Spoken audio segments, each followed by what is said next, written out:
Friends, मैं doctor विद्या हूँ और मैं बच्चों की सीनियर डॉक्टर हूँ और यशोदा हॉस्पिटल में काम करती हूँ। मैं लगभग ये काम पिछले 20 साल से कर रही हूँ और नवजात शिशु से लेकर 18 साल तक के बच्चों का इलाज करती हूँ।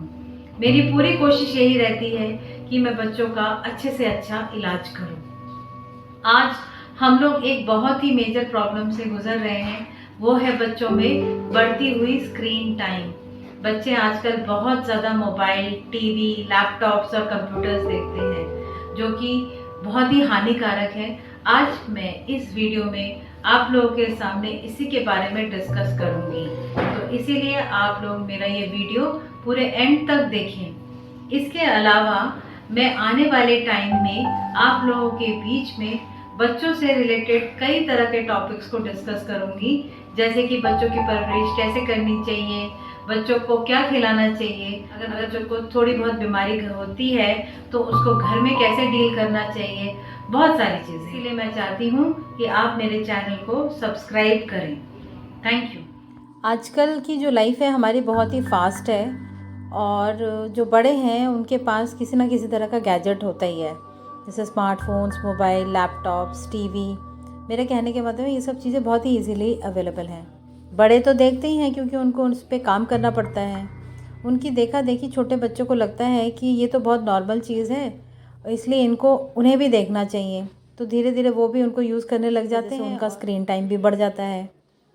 सेकेंडली बड़े लोग ही कई बार क्या करते हैं कि उनको एंगेज करने के लिए बच्चों को मोबाइल दे देते हैं, जो कि ठीक नहीं है। तो धीरे धीरे क्या होता है कि वो मोबाइल्स में वीडियोस देखते हैं।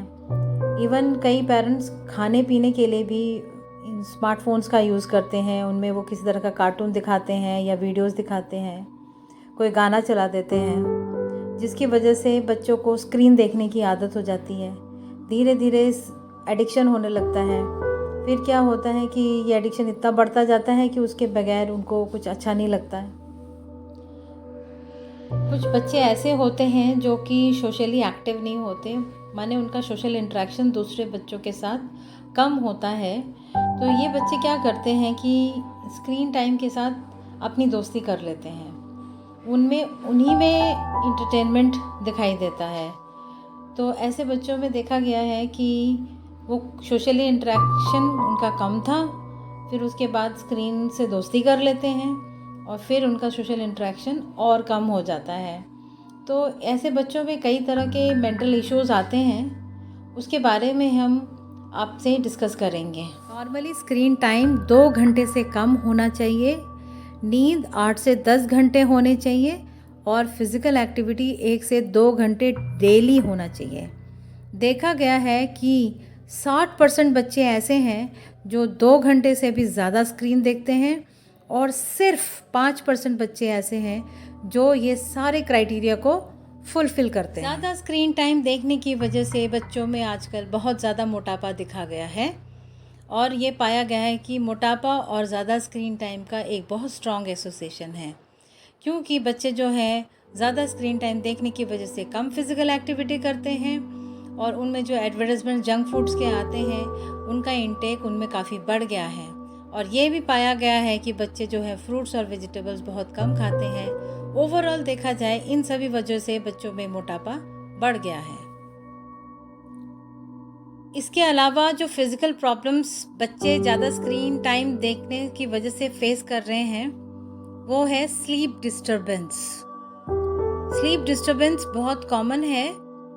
जो बच्चे मोबाइल, टीवी, लैपटॉप्स देखते हैं, कंप्यूटर्स देखते हैं, उनमें एक तरह का ब्लू लाइट एमिट होता है, माने रिलीज़ होता है, और ये ब्लू लाइट सबसे ज़्यादा रिलीज़ होता है मोबाइल्स में, जिसकी वजह से हमारे दिमाग में जो मेलाटोनिन करके जो हार्मोन होता है, बेसिकली ये हार्मोन हमें स्लीप देता है। ये मेलाटोनिन हार्मोन जो है ब्लू लाइट की वजह से कम रिलीज़ होता है और जिसकी वजह से बच्चों को नींद नहीं आती। और अगर नींद आती भी है तो वो नींद जो है उसकी क्वालिटी बहुत अच्छी नहीं होती। उसके कई कारण हैं, जैसे कि बच्चे जो भी कंटेंट देखते हैं, कई बार बच्चे बहुत ज़्यादा वायलेंट कंटेंट देखते हैं या फिर ऐसे कंटेंट देख लेते हैं जो उनको नहीं देखना चाहिए, जिसकी वजह से उनके दिमाग में वो बातें घूमती रहती हैं और वही वजह से बच्चे की नींद जो है वो पूरी नहीं हो पाती। ठीक है, अब बच्चे की नींद पूरी नहीं होती रात को, तो दिन में फिर वो बिल्कुल ऐसे सुस्त पड़े रहते हैं, ना उनको नींद आ रही होती है, ना वो अपना एक्टिविटी कर पाते हैं। धीरे धीरे क्या होता है कि उनकी स्टडीज़ में भी इफ़ेक्ट होने लग जाता है और इस वजह से उनके अंदर एक एंजाइटी डेवलप होती है और फिर उसके बाद लेटर ऑन यही एंजाइटी और यही कॉन्फिडेंस जो उनका डिक्रीज़ होने लगता है, उसकी वजह से उनको डिप्रेशन होने लगता है। इसके अलावा देखा गया है कि कई बार स्क्रीन में माने जो वीडियोस में कई तरह के कंटेंट की वजह से बच्चों में सुसाइडल टेंडेंसी भी बढ़ी तो है ही, और दूसरा कई बच्चों ने सुसाइड भी करा है, भले किसी भी रीज़न से करा है, लेकिन इसके भी खबरें हैं। तो इसीलिए स्क्रीन जब भी बच्चे देखते हैं, हमें बहुत ज़्यादा नोटिस करना है कि वो किस तरह के कंटेंट्स देख रहे हैं, माने वो क्या सोचते हैं उनको देखने के बाद। ये हम पेरेंट्स को जानना बहुत ज़रूरी है। नींद के अलावा जो थर्ड मेजर प्रॉब्लम हम लोग फेस कर रहे हैं आज ज़्यादा स्क्रीन देखने की वजह से, वो है आँखों की प्रॉब्लम्स।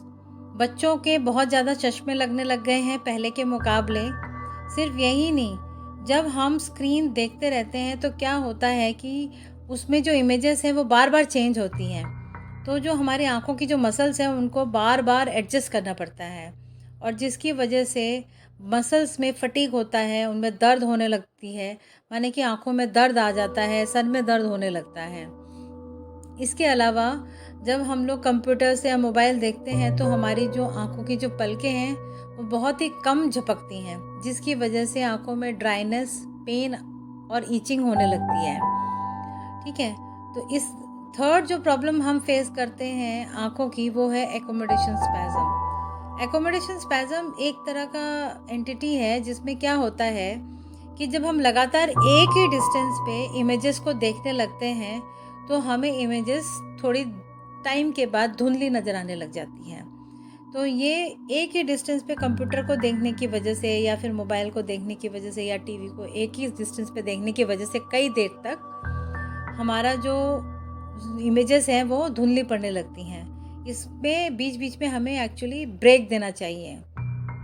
बहुत देर तक टीवी मोबाइल्स देखने की वजह से हमारे मेंटल प्रॉब्लम्स भी आ सकते हैं। मैं अपने अगले वीडियो में किस तरह के मेंटल प्रॉब्लम्स बच्चों में डेवलप हो रही हैं उनके बारे में डिस्कस करूंगी। इसीलिए आप मेरे चैनल को ज़रूर सब्सक्राइब करें जानने के लिए कि क्या मेंटल प्रॉब्लम्स आ सकती हैं।